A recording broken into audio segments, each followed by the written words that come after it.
आपने अपने शंख की ध्वनि उत्पन्न कर मेरे डमरू के नाद को आप तक पहुंचने में जिस बाधा को और भी दृढ़ कर दिया है, मैं उसे अवश्य नष्ट करूंगा। फिर उसके लिए चाहे मुझे अपने अस्त्र का प्रयोग ही क्यों न करना पड़े, अपने अस्त्र का प्रयोग ही क्यों न करना पड़े।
प्रभु महादेव और स्वामी की शक्तियों का ऐसा अंतर विरोध कदापि शुभ नहीं है, इसलिए अब मुझे भी वहां उपस्थित होना ही होगा जहां प्रभु महादेव और स्वामी एक दूसरे के समक्ष हैं।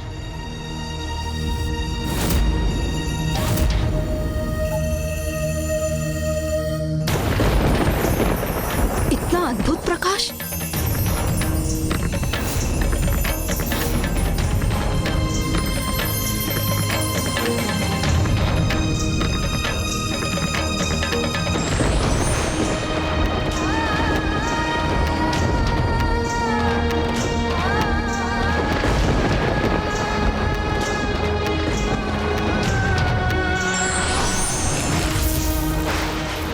अद्भुत, आश्चर्य! प्रभु महादेव और प्रभु श्री हरि नारायण के सौम्य रूप में उनके दर्शन करने का अद्भुत सौभाग्य प्राप्त हो रहा है हमें।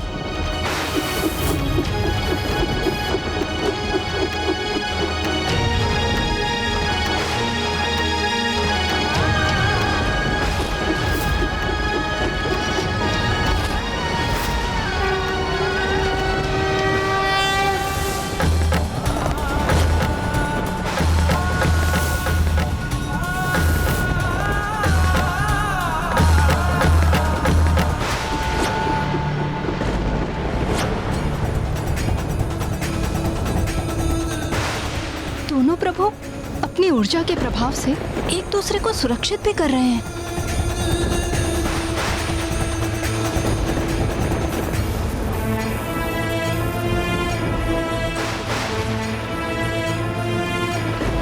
निस्वार्थ प्रेम का कितना अनूठा उदाहरण है ये। भले ही श्री हरि नारायण सब कुछ भूल चुके हों, किंतु उनके अंतर मन में अभी भी महादेव के प्रति अगाध भक्ति और प्रेम है, और कदाचित इसीलिए उनका ही अंश उनके विरुद्ध जाकर महादेव को रक्षित भी कर रहा है।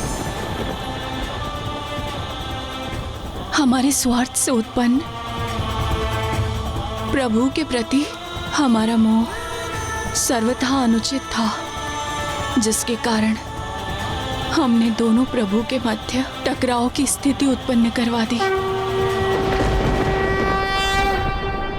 प्रभु श्री हरि नारायण का चक्र और प्रभु महादेव का त्रिशूल, ये दोनों अस्त्र होते हुए भी एक दूसरे को नष्ट करने में असमर्थ थे,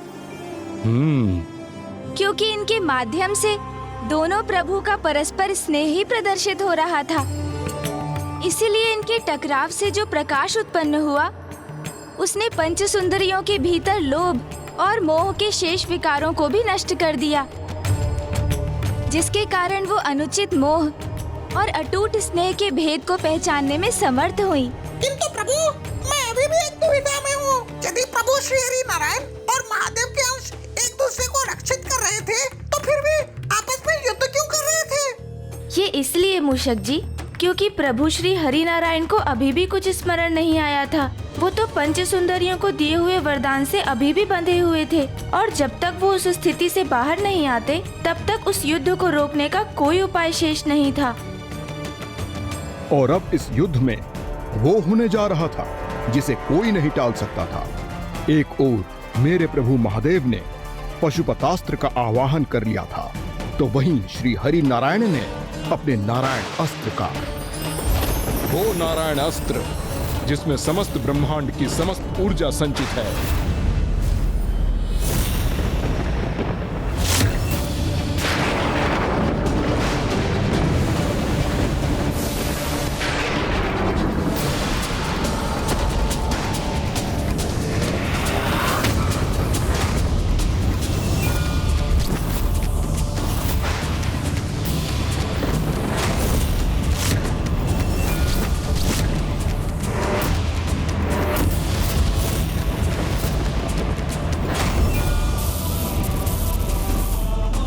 हमारे कारण हमारे पुत्रों की मृत्यु हुई, हमारे कारण हमारे पुत्रों का वध हुआ, समुद्र पाताल को क्षति पहुंची, और अब ये कैसा घोर अनर्थ होने जा रहा है।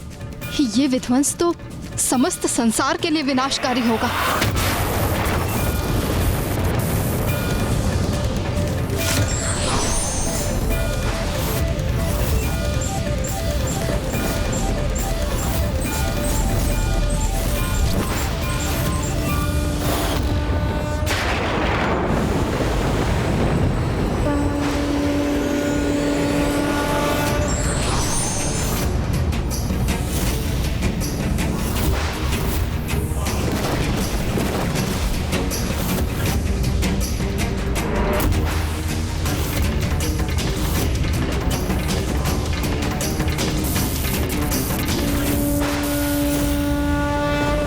मैं आपसे संघर्ष तब तक करता रहूंगा जब तक कि आपकी स्मृति लौट नहीं आती श्री हरिनारायण।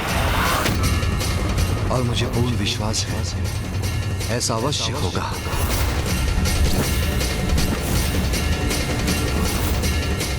वो पशुपति अस्त्र जिसमें जगत के समस्त जीवों की ऊर्जा समाहित होती है, उसका प्रयोग अब नारायण अस्त्र के विरुद्ध होने जा रहा था।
कहीं मुझे वहाँ पहुँचने में विलंब तो नहीं हो गया? वो सर्वनाशी युद्ध आरंभ तो नहीं हो गया?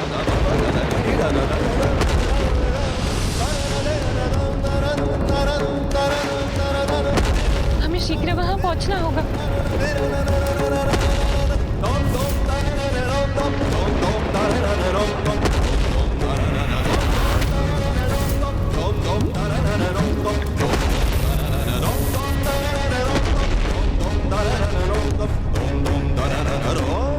प्रभु की ये कैसी लीला है जो मेरे लिए सर्वथा अकल्पनीय है, वो कैसे घटित हो रहा है आज। स्वामी और श्री हरि नारायण परस्पर युद्ध करने के लिए क्यों तत्पर हो उठे?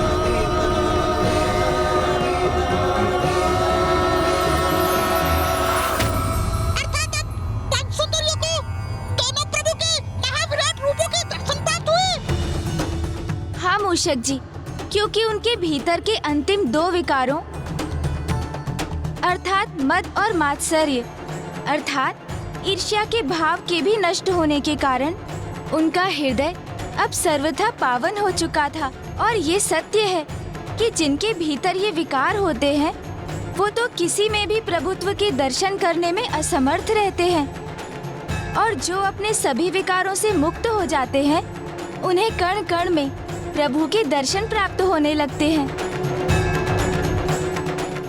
और अब वही हो रहा था उन पंच सुंदरियों के साथ।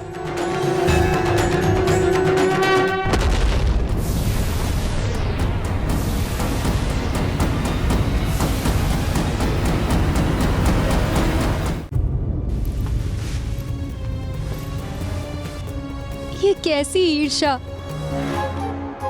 कैसे मात्सर्य के प्रभाव में आ गए थे हम, जो हमने अपने अंदर ही स्थित देवी लक्ष्मी के प्रभु को ही नहीं, जगत से उसके पालनहार को छीनने का पाप किया। प्रभु को पाकर भी उन्हें पूर्ण रूप से पाने में असमर्थ रहे हम, और प्रभु से जो पुत्र हमें प्राप्त हुए थे उन्हें भी हमने खो दिया। देवी पार्वती ने सत्य ही बोला था। हमने स्वयं ही अपने विनाश को आमंत्रण दिया है। जिस प्रकार स्वार्थ से की गई सहायता पुण्य नहीं होती, उसी प्रकार छल से प्राप्त किया गया वरदान तप का फल नहीं होता। हे देवी पार्वती, हमने पूर्व में आपका सुझाव स्वीकार नहीं किया, इसके लिए हमें क्षमा करें। हमारी पूर्व की मूर्खता, हमारे अहंकार, हमारी ईर्ष्या, हमारे अनुचित मोह के लिए हमें क्षमा करें। इस अनिष्ट को भी रोकने में हमारी सहायता करें देवी, हमारी सहायता करें। हमारा ये करबद्ध निवेदन स्वीकार कीजिए देवी, स्वीकार कीजिए देवी। मैंने तो पूर्व में ही कहा था, ऐसी भूल मत कर और अपने दोष के लिए प्रभु से क्षमा मांग। मुक्त कर दो श्री हरि नारायण को अपने वरदान के बंधन से, और लौटा दो उनको उनकी अर्धांगिनी देवी लक्ष्मी।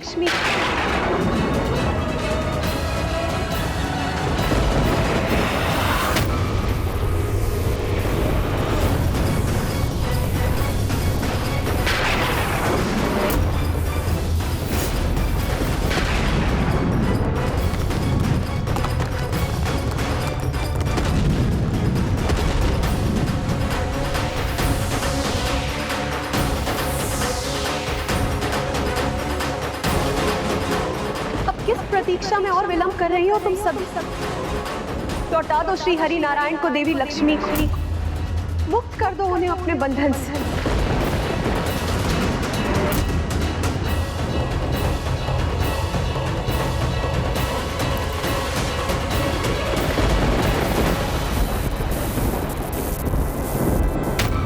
हम आपको हमारे वरदान के प्रभाव से मुक्त करते हैं प्रभु। अब आपको न महादेव न देवी लक्ष्मी और न ही उस जगत को भूलने की आवश्यकता है जिसके पालनहार हैं आप। लौट जाइए अपनों के पास, लौट जाइए अपनों के पास, लौट जाइए अपनों के पास, लौट जाइए।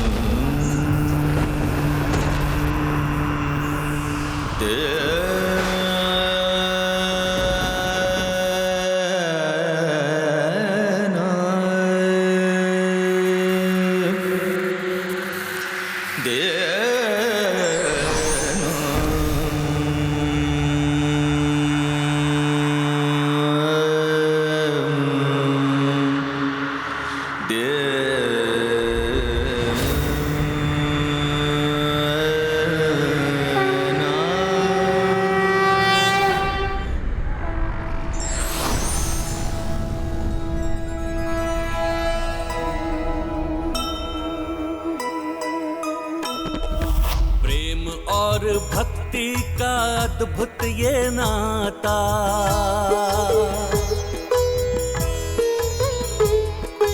विष्णु और शिव जी के प्रेम को दर्शाए।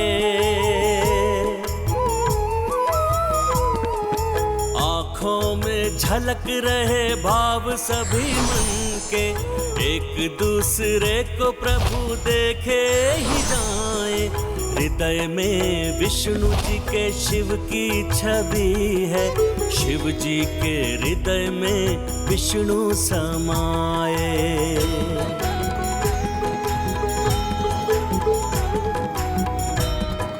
महादेव नारायण,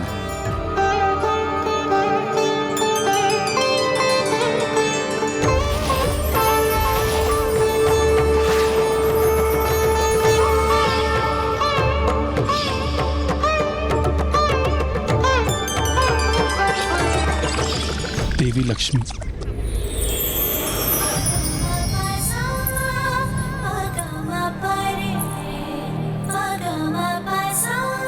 स्वामी,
जहाँ हमें आपकी भक्ति में लीन होना चाहिए था, वहीं हमने आपसे अनुचित मोह किया।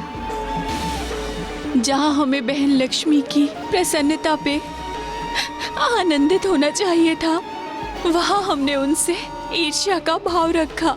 हमें हमारी इस भूल के लिए और इस बड़े दोष के लिए क्षमा करें प्रभु। क्षमा करें प्रभु, क्षमा करें, क्षमा करें प्रभु, क्षमा करें।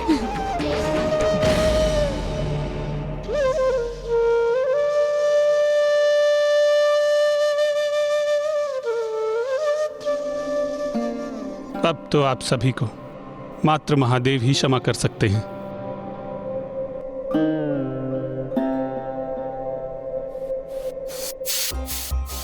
हे दयानिधान, हे प्रभु शिव शंकर, हे महादेव, हमने आपका अपमान करने का दुस्साहस किया है, घोर पाप किया है हमने आपको, प्रभु श्री हरि नारायण को उनके स्थान पर ले जाने से रोकने का अपराध किया है। हमें क्षमा करें प्रभु, हमें क्षमा करें। क्षमा कर दीजिए प्रभु, क्षमा कर दीजिए प्रभु, हमें क्षमा कर दीजिए।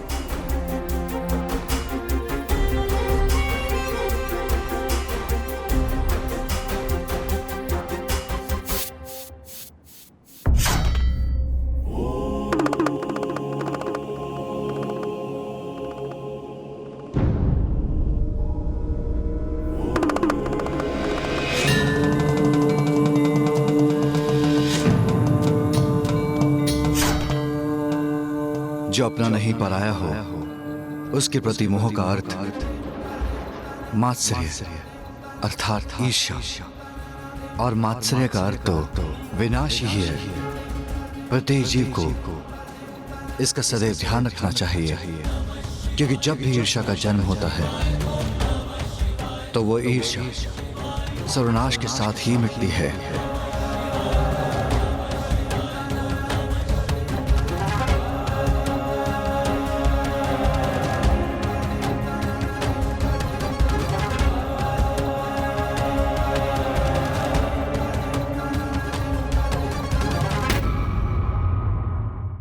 तो इस प्रकार मेरे प्रभु शिव शंकर शंभू के वृषभ अवतार की कथा पूर्ण हुई।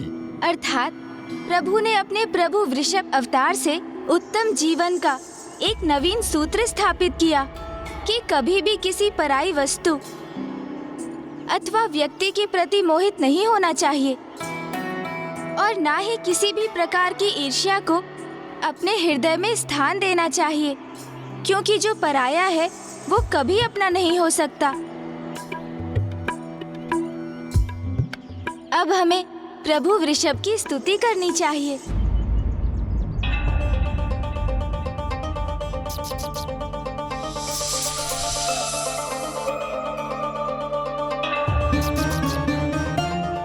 गौरीपुत्र, मूषक जी स्वयं छोटे आकार के हैं, उनका हृदय भी छोटा ही है, इसलिए कदाचित हमारे द्वारा प्रभु की स्तुति के उपरांत जब प्रभु यहाँ प्रकट होंगे तो उनके इतने उग्र अवतार के दर्शन करने से वो विचलित न हो जाएं। गौरीपुत्र, मूषक जी ने तो कोई भूल नहीं की है लंकेश, इसलिए प्रभु के किसी भी रूप में उनके दर्शन करने में मूषक जी को तो कोई भय नहीं।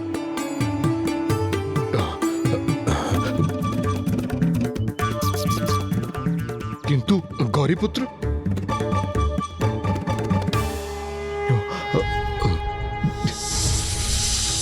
त्रयंबकं सदाशिवं नमामि हे उमापति जय नीलकंठ जय अनंत नमोस्तुते नमोस्तुते।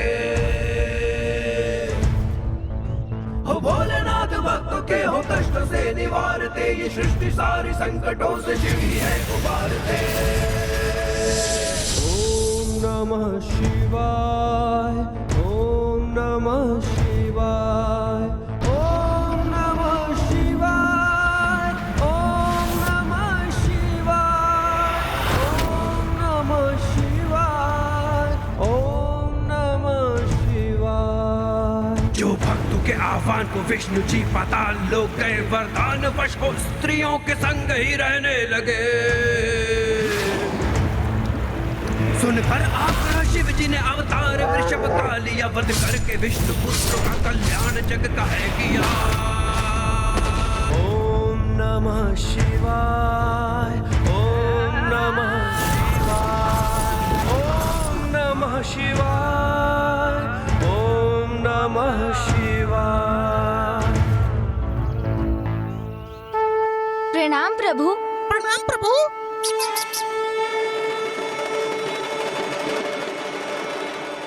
लंकेश रावण का भी प्रणाम स्वीकार कीजिए प्रभु।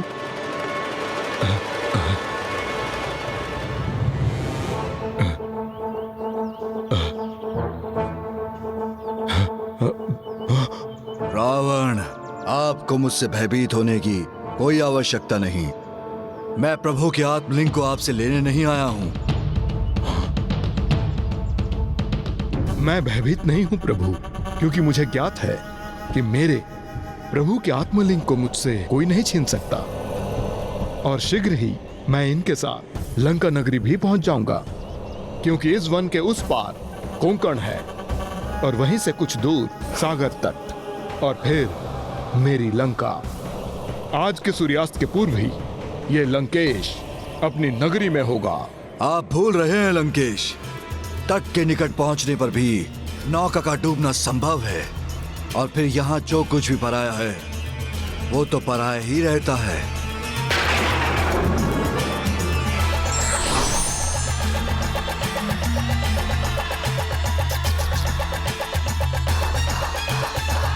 अब आप कहाँ खो गए लंकेश?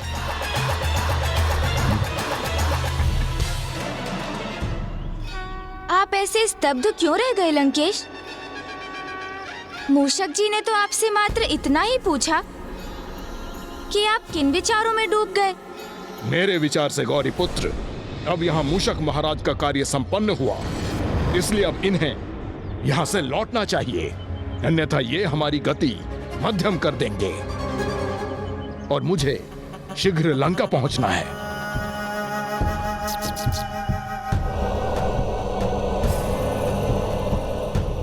वैसे भी आगे इस वन के मार्ग में सर्प और अजगर हैं।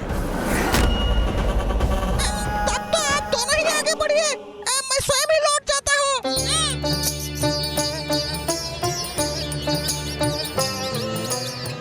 मूषक जी, ओहो, मूषक जी तो गए, अर्थात अब मुझे स्वयं ही लंकेश को विलंब करवाकर उन्हें लंका जाने से रोकना होगा। मूषक। लंकेश, जल ग्रहण कीजिए।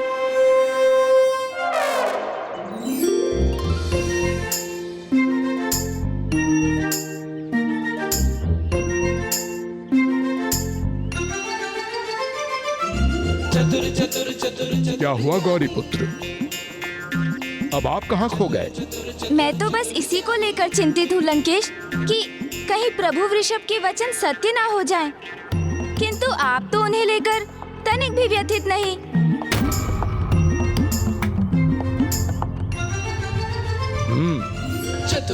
मुझे एक बात बताइए गौरी पुत्र, प्रभु अपनी संपूर्णता में किस रूप में प्रकट होते हैं?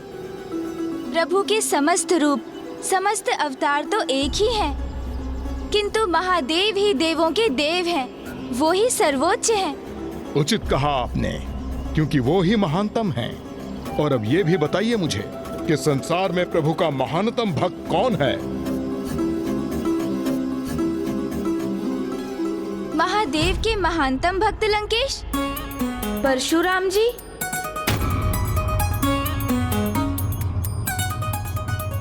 गौरी पुत्र, मैं आपसे प्रभु शिव शंकर शंभु के महानतम भक्त को लेकर प्रश्न कर रहा हूँ। ओह, वो तो भक्त मार्कंडेय हुए लंकेश। उचित है, ऋषि मार्कंडेय प्रभु के महान भक्त अवश्य हैं, किंतु मैंने तो उनके महानतम भक्त के विषय में पूछा था, जो मैं हूँ। और प्रभु के महानतम भक्त के साथ कुछ भी अनुचित कैसे घटित हो सकता है? इसलिए मुझे कोई चिंता नहीं। अवश्य।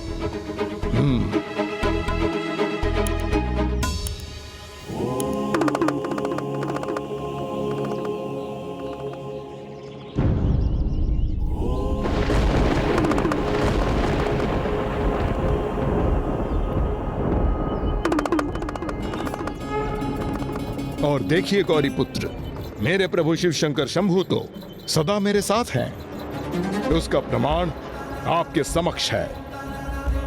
प्रणाम पिताश्री। और प्रभु के इस कृष्ण रूप के दर्शन से मुझे उनके कृष्ण दर्शन अवतार का स्मरण हुआ है।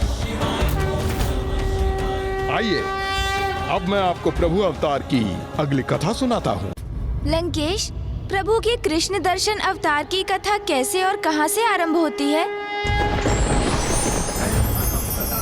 गौरी पुत्र, इस कथा का आरंभ इक्ष्वाकु वंशीय मनु राजा श्राद्ध देव से होती है, जिन्हें 9 शक्तिशाली पुत्रों का सुख प्राप्त था, और ये सभी पुत्र गुण और पराक्रम में अद्वितीय थे।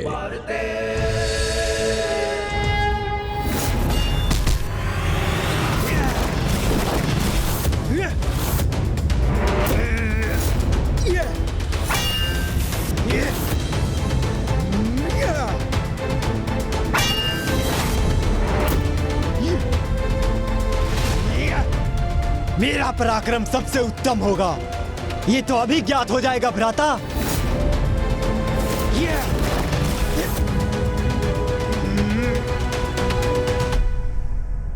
सावधान भ्राता। संभालिए मेरा वार भ्राता।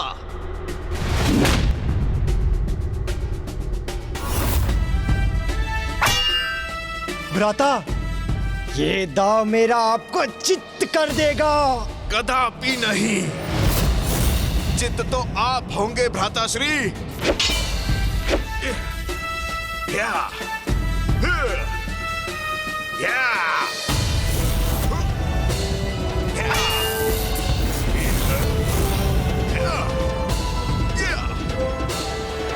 अद्भुत।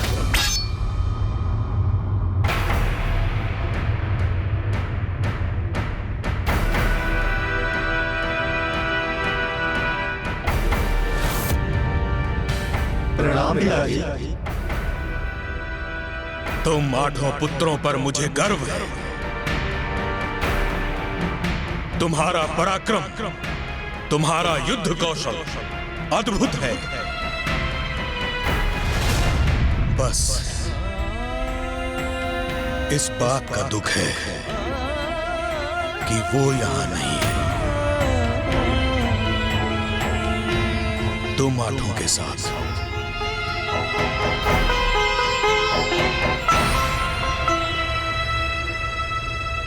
वो कौन लंकेश? महाराज श्राद्धदेव किसका उल्लेख कर रहे थे? इस कथा के नायक नभग, इस कथा के नायक नभग, कथा के नायक नभग महाराज श्राद्धदेव के 9वें पुत्र होने के कारण पड़ा था। अपने अन्य भ्राताओं के समान नभग भी शक्ति संपन्न थे, किंतु अस्त्र शस्त्र का अभ्यास करने के स्थान पर उन्हें तो आध्यात्मिक अभ्यास में अधिक रुचि थी।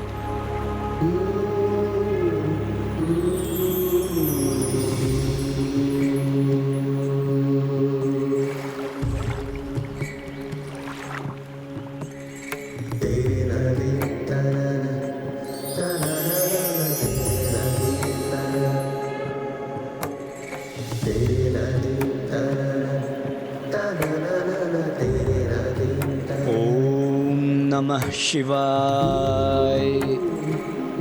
ओम नमः शिवाय। ओम नमः शिवाय। ओम नमः शिवाय। ओम नमः शिवाय।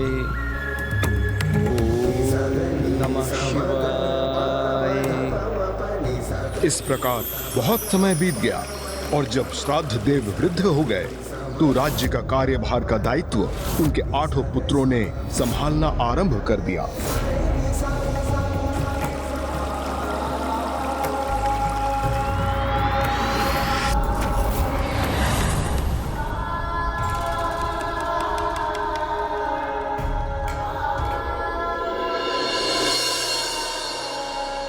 पिताजी, इस बार भी आप भ्राता नभग का विचार कर हमारे इस प्रस्ताव को अस्वीकार मत कर दीजिएगा। क्यों ना विचार करूं मैं उसके बारे में? वो मेरा पुत्र और तुम्हारा भ्राता है। मेरे ऊपर और समस्त राज्य के ऊपर उसका भी उतना ही अधिकार है जितना तुम सभी का है। हाँ पिताजी, उचित कहा आपने, किंतु अधिकार प्राप्त करने के लिए कर्तव्यों का पालन करना पड़ता है। उनकी अनुपस्थिति में इतने वर्षों से हम 8 भ्राता इस राज्य का देख रेख कर रहे हैं, फिर इस राज्य पर अनुज नभग के अधिकार का क्या औचित्य है? और पिताजी, ये तो आपको भी ज्ञात है कि भ्राता नभग राजपाट में नहीं, अपितु मात्र पूजा पाठ में रुचि रखते हैं। और जो अब नहीं लौटा वो भला कब तक लौटेगा? और पिताजी, हम उसकी प्रतीक्षा क्यों करें जिसने ना पुत्र का उत्तरदायित्व निभाया और ना राजपुत्र का? इसलिए जो आपके पास नहीं है उनकी चिंता त्याग कर जो आपके पास है उनकी चिंता करे पिताश्री। अपने राज्य को 8 भागों में विभाजित कर हम सभी भ्राताओं को सौंप दीजिए, जिससे हम सुचारू रूप से राजकाज के दायित्वों को संभाल सकें।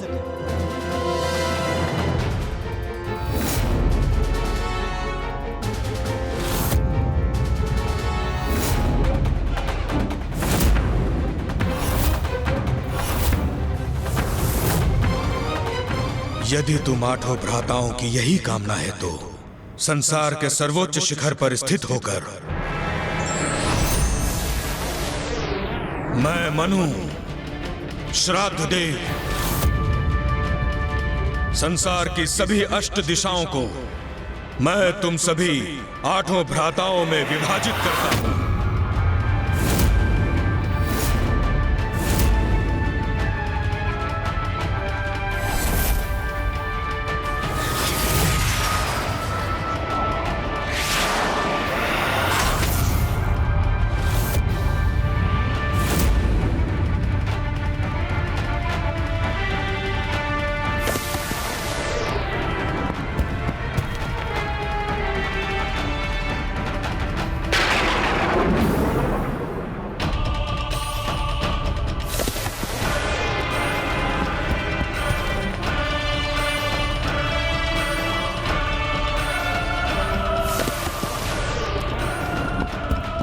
संसार के संपूर्ण थल, समस्त पर्वत, द्वीप, वन, नदियां, सागर मैं आठों भ्राताओं में दिशाओं के अनुसार बांटकर प्रदान करता हूं।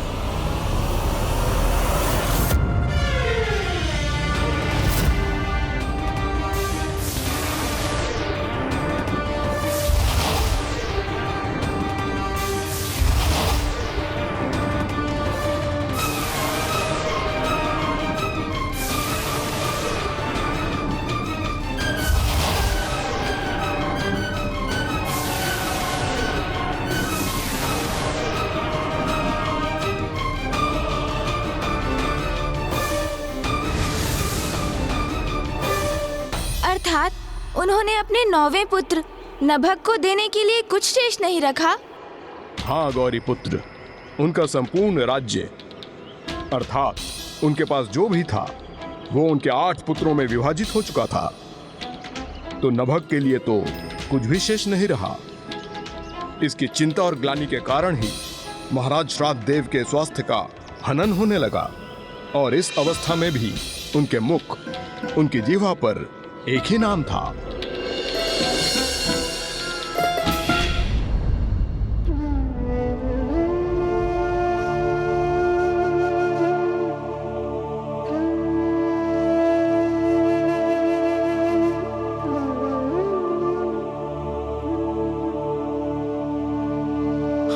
नभग, नभग,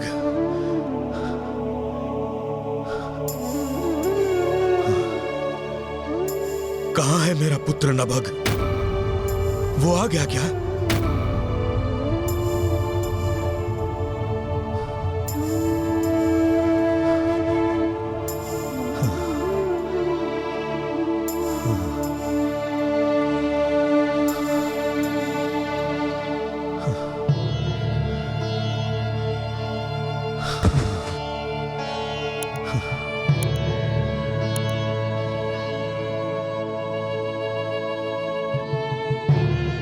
पिताजी, हम सब आपकी सेवा करते हैं, किंतु आपके मुख पर एक ही नाम रहता है, हमारे उस अनुज नभग का। कहाँ है वो? ओम नमः शिवाय। कभी उसने आपका अथवा हमारा स्मरण किया है? ये भी ज्ञात है हमें। हे प्रभु, आज महाशिवरात्रि का पर्व है, इसलिए मैं अपने पिता और भ्राताओं की ओर से जल अभिषेक करने का इच्छुक हूं।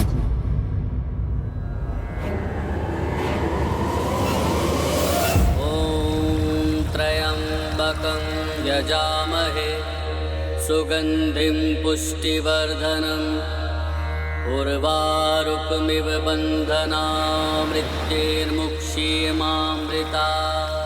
पिताजी, हमें तो प्रतीत होता है कि नभग हमें पूर्णतया भूल ही चुका है। वो कभी हमारा कुशल क्षेम जानने नहीं आया, ना ही आकर उसने कभी आपकी दशा ही पूछी कि आप कैसे हैं। ओम नमः शिवाय। हे प्रभु, कृपा कर मेरे इस जल अभिषेक का फल मेरे पिता और मेरे भ्राताओं को प्रदान करें। एक ओर तो उन 8 भ्राताओं को नभग के नाम का श्रवण भी स्वीकार नहीं था, और वहीं दूसरी ओर नभग उन्हें ही अपना पुण्य प्रदान कर रहे थे। हाँ गौरी पुत्र, उन 8 भ्राताओं की तो यही मान्यता थी कि वही 8 राज्य के समस्त कार्य कर रहे थे और धीरे धीरे उन्होंने अपने पिता के निकट जाना भी कम कर दिया। अर्थात लंकेश, उन विशाल राज्यों का उत्तरदायित्व निभाने वाले उन 8 पुत्रों के लिए पिता की सेवा का दायित्व निभाना अब कष्टदायी होने लगा था। हाँ गौरी पुत्र, किंतु अब समय आ गया था इस स्थिति में एक बड़ा परिवर्तन आने का। ओम नमः शिवाय, ओम नमः शिवाय, ओम नमः।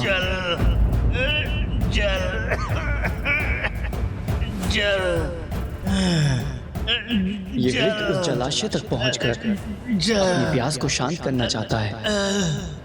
मुझे इसकी सहायता करनी चाहिए। पिताजी, पिताजी, संभालिए पिताजी, संभल कर। आपको प्यास लगी है पिताश्री, मैं आपको जल पिलाता हूँ।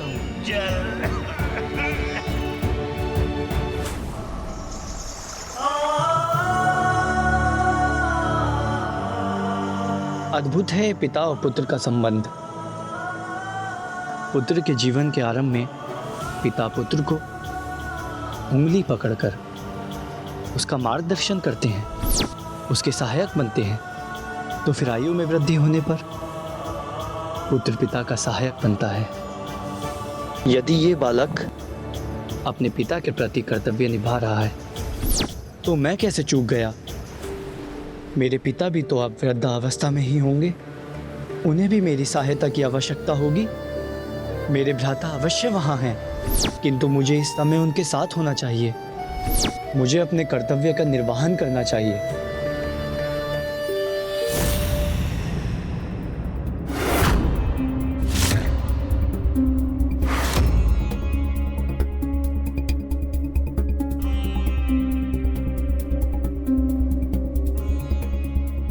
ये यहाँ का कैसा विचित्र दृश्य है।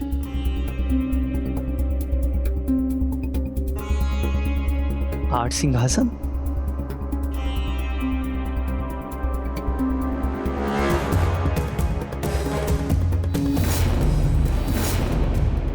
किंतु यहाँ तो पिताजी के विराजमान होने के लिए एक ही सिंहासन स्थित होता था। अनुज,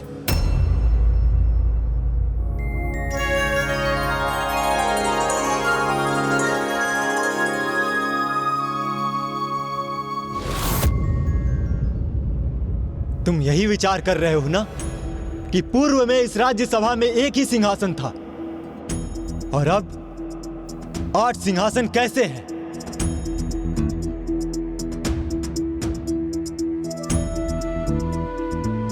अनुज, ऐसा इसलिए है अनुज नभग क्योंकि पिताजी ने सब कुछ हम 8 भ्राताओं में विभाजित कर दिया है और हमें हमारा सिंहासन सौंपकर स्वयं राजकाज के सभी दायित्वों से निवृत्त हो गए हैं।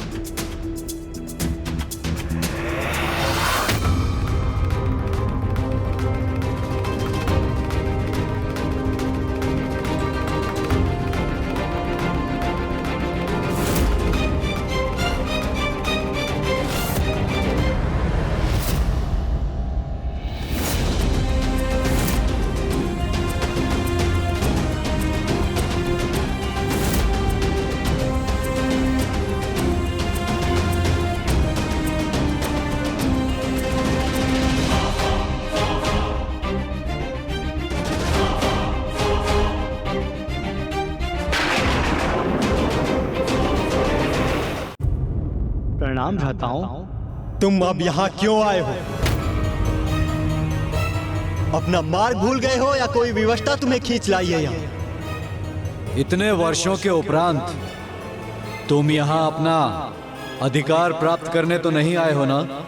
हाँ नभग, इतने समय से अनुपस्थित रहे हो तो अब यहाँ तुम्हारा कोई अधिकार नहीं है।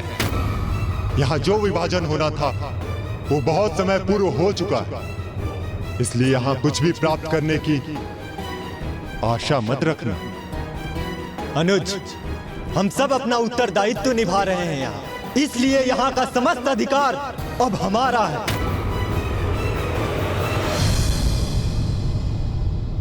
भ्राताओं, मेरी सर्वप्रथम ये जिज्ञासा तो शांत कीजिए कि आप सभी कैसे हैं और पिताजी वो कहाँ हैं, कैसे हैं वो? कदाचित हमें भावुक करने का प्रयास कर रहा है ये।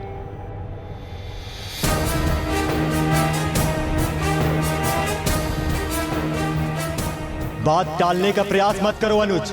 ये बताओ कि इतने वर्षों के उपरांत यहाँ आने का क्या उद्देश्य है? इतने वर्षों के लिए मैं कहाँ था, किस अवस्था में था, आज तक लौटा क्यों नहीं, ये सब तो ज्ञात नहीं करना चाहते आप? बस आपको एक ही जिज्ञासा है कि मैं आज अचानक यहाँ क्यों और मेरा यहाँ आने का क्या आशय है?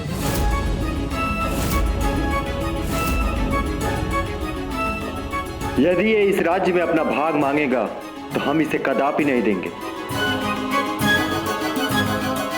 भ्राताओं, मैं मात्र इतनी अनुमति चाहता हूँ कि आप मुझे पिताजी से मिलने का अवसर दें।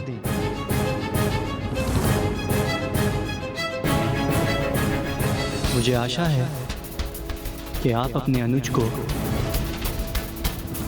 इतना अधिकार तो दे ही देंगे।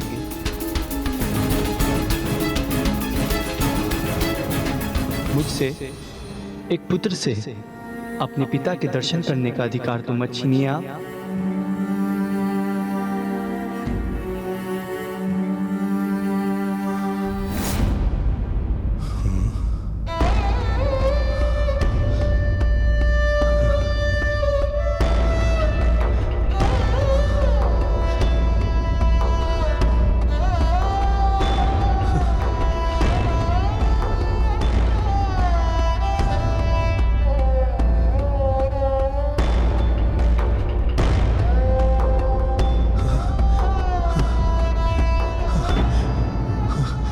नभग,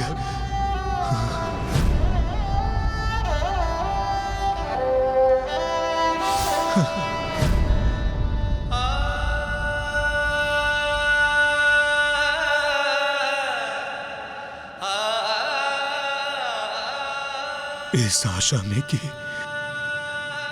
मेरा सबसे छोटा पुत्र मुझसे भेंट करने आया है, मैं प्रत्येक बार की भांति इस बार पीछे मुड़कर नहीं देखूंगा, क्योंकि इस वृद्ध हृदय में अब और निराशा सहन करने की शक्ति एवं साहस नहीं है। पिताजी,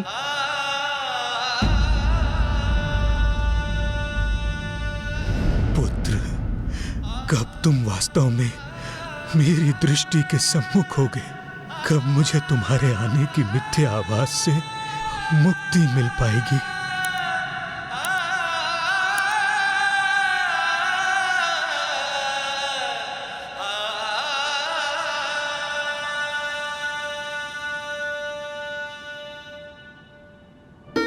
पूर्व में मात्र मुझे इस बात का आभास होता है कि नभग मुझे मिलने आया है, किंतु इस बार तो उसकी पुकार सुनाई दे रही है मुझे।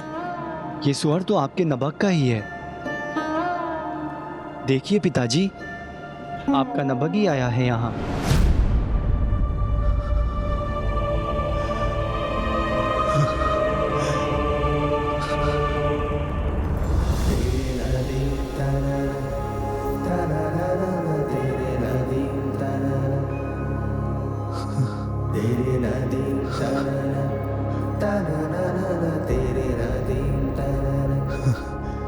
मेरा पुत्र नभग,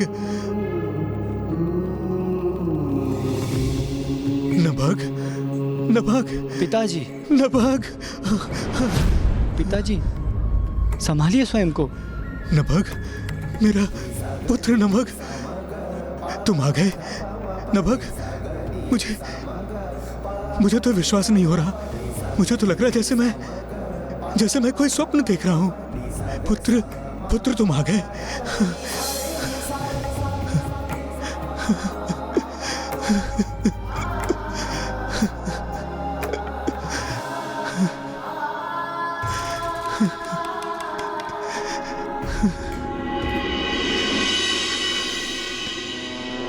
भ्राता, पिताजी अनुज को देखकर कुछ अधिक ही भावुक नहीं हो रहे हैं? कहीं हम में से किसी एक का भाग इसे सौंप न दे। वर्षों बाद स्मरण हुआ है इसे पिताजी का, जबकि वर्षों से सेवा हम कर रहे थे और इसका फल ये पाना चाहता है। आपके दर्शन कर मुझे अत्यंत आनंद का आभास हो रहा है पिताजी। मेरा प्रणाम स्वीकार कीजिए।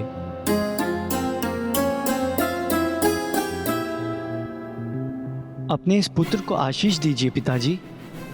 पुत्र, मेरे पास तुम्हें देने के लिए कुछ भी नहीं है। मेरे पास जो कुछ भी था मैं तुम्हारे 8 भ्राताओं में विभाजित कर चुका हूं। आप उसकी चिंता मत कीजिए पिताजी। अनुज नवक को कुछ नहीं चाहिए आपसे। नहीं भ्राता, मुझे मेरा भाग, मेरा अधिकार चाहिए। नहीं भ्राता, मुझे मेरा भाग, मेरा अधिकार चाहिए।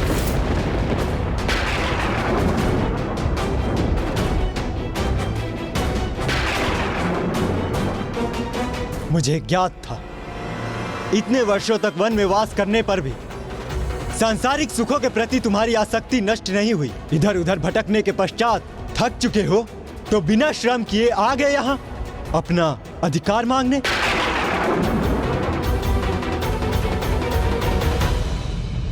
पिताश्री, मैं भी तो आप ही का पुत्र हूँ। पुत्र, मैं वन में आप सभी के लिए कुशलता हेतु तपस्या कर रहा था।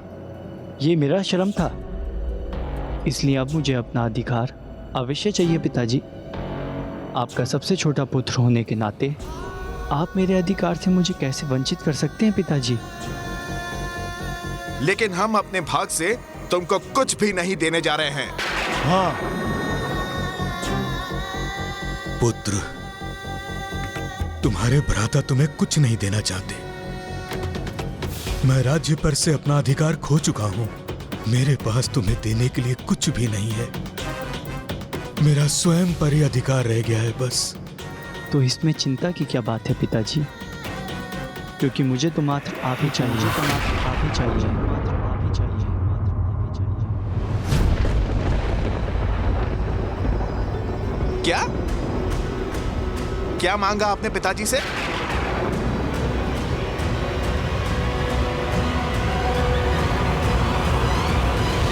कदाचित आपने उचित प्रकार से सुना नहीं।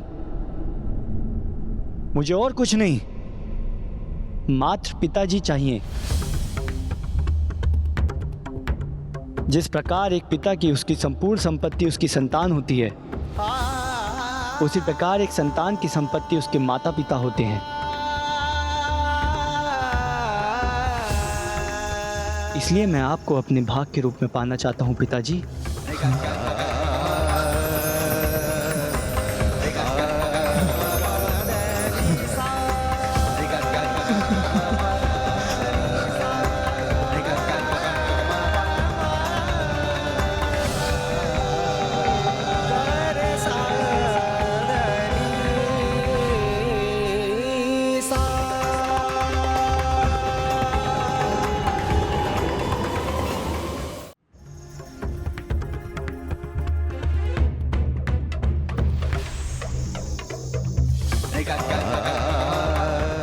क्यों? नभक को देखकर संशय में थे ना तुम सभी? इसी विचार से ना कि उसे अभी भी राजपाट के प्रति आसक्ति है और उसमें ही वो अपना भाग प्राप्त करने आया है। बाल्य अवस्था में जिसका परित्याग कर उसने सेवा भाव को अपनाया था, उस राज्य और संपत्ति के मोह के अंधकूप में तो तुम सभी डूबे हुए हो। और तुम्हारी इसी आसक्ति के कारण तुम इतने वर्षों उपरांत लौटे अपने छोटे भ्राता के प्रति तनिक भी स्नेह नहीं दर्शा सके। उसे अपने अंग से लगाने के विपरीत ये सोचने लगे कहीं वो तुम्हारे कंठ की फांस ना बन जाए। तुमसे तुम्हारे राज का एक भाग ना प्राप्त कर ले। कहो, शांत क्यों हो? पिताजी, आप भ्राताओं पर क्रोध ना करें। इसमें इनका दोष नहीं है। इतने समय के उपरांत मैं अचानक लौट आया तो कदाचित इस कारण ये। नहीं पुत्र, तुम्हारे प्रति इनके इस व्यवहार का कारण तुम्हारा अचानक लौट आना नहीं है। इनकी आसक्ति है। जो इन्हें चाहिए था उसका विभाजन तो ये पूर्व में ही कर चुके हैं, और जो इन्हें नहीं चाहिए था अर्थात ये वृद्ध पिता, उसको इन्होंने तुम्हारे लिए छोड़ दिया। इस पिता को राज विभाजन के उपरांत इन लोगों ने भुला दिया। पिताजी, ऐसा तो कुछ भी नहीं था। राज्य के दायित्व ही ऐसे हैं कि। नहीं पुत्र, एक ओर जहां तुम्हारे जैसे पुत्र हैं, वहीं दूसरी ओर नभग जैसे पुत्र भी हैं, जिनके पास कुछ नहीं होने पर भी वो स्वयं अपने पिता के प्रति सेवा का दायित्व स्वीकार करते हैं। तुम्हारे जैसे पुत्र तो मात्र राज्य संभाल सकते हैं, किंतु नभग जैसे पुत्र समस्त जगत को संभाल सकते हैं।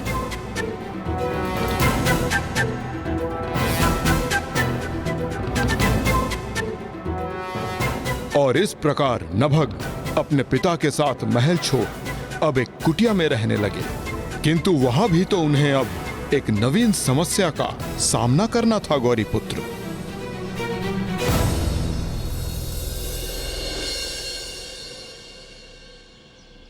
ये लीजिए पिताश्री, फल ग्रहण कीजिए।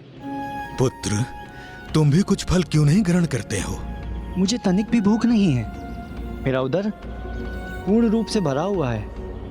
उदर भरा हुआ है, या तुम मुझे जो फल प्रस्तुत कर रहे हो उसके अतिरिक्त भोजन के लिए तुम्हारे पास कुछ भी नहीं? नहीं नहीं पिताजी, ये सत्य है। मेरा उदर पूर्ण रूप से भरा हुआ है। तुम्हारा उदर तो मेरी सेवा से ही भर जाता है। पुत्र, मुझे इस बात का बहुत दुख है कि मैंने अपना सारा राजपाट तुम्हारे भ्राताओं को दे दिया, और यदि तुम्हें कुछ प्राप्त हुआ वो इस वृद्ध पिता की देखरेख का उत्तरदायित्व। इस उत्तरदायित्व को निभाने का फल तो मुझे अवश्य प्राप्त होगा पिताजी।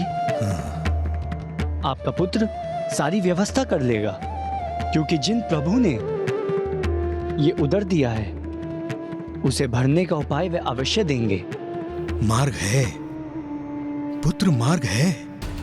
यहाँ निकट में ही अंग्रेज गोत्रीय ब्राह्मण वास करते हैं। वो एक महायज्ञ कर रहे हैं। मैं चाहता हूं कि इस महायज्ञ में तुम उनकी सहायता करो, और यज्ञ के पश्चात जो शेष बचे उस अवशिष्ट को यहां लेकर आओ। उससे हमारा जीवन यापन हो जाएगा।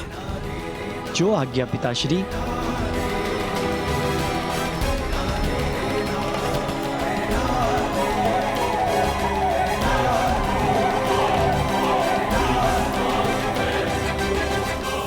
पिता के आदेश पर नभग उस स्थल की ओर बढ़ तो गए थे, किंतु उन्हें इसका तनिक भी अनुमान न था कि वहां क्या घटित होने वाला था। जो अंगिरस गोत्रीय ब्राह्मणों के यज्ञ उपरांत होने जा रहा था, वही प्रभु महादेव के कृष्ण दर्शन अवतार का कारण बनने वाला था।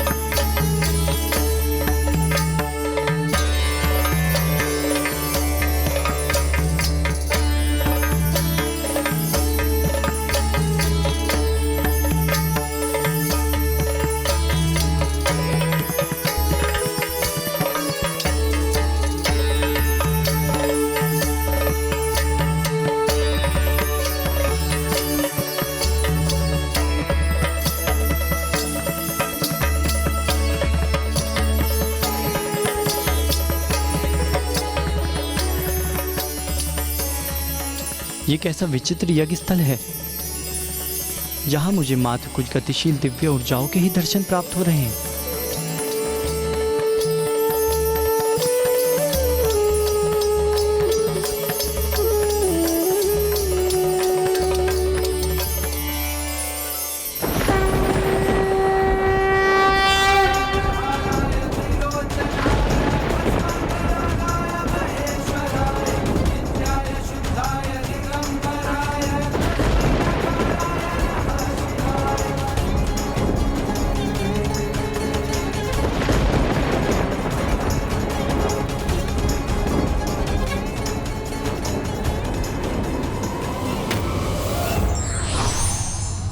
समस्याएं व्यक्ति को विकट परिस्थिति में और भी सबल बनाती हैं। इसलिए बिना भय के इसे चुनौती के भांति स्वीकार करना चाहिए। धार्मिक वीडियो सबसे पहले देखने के लिए हमारे चैनल को सब्सक्राइब करें और बेल आइकन दबाएं।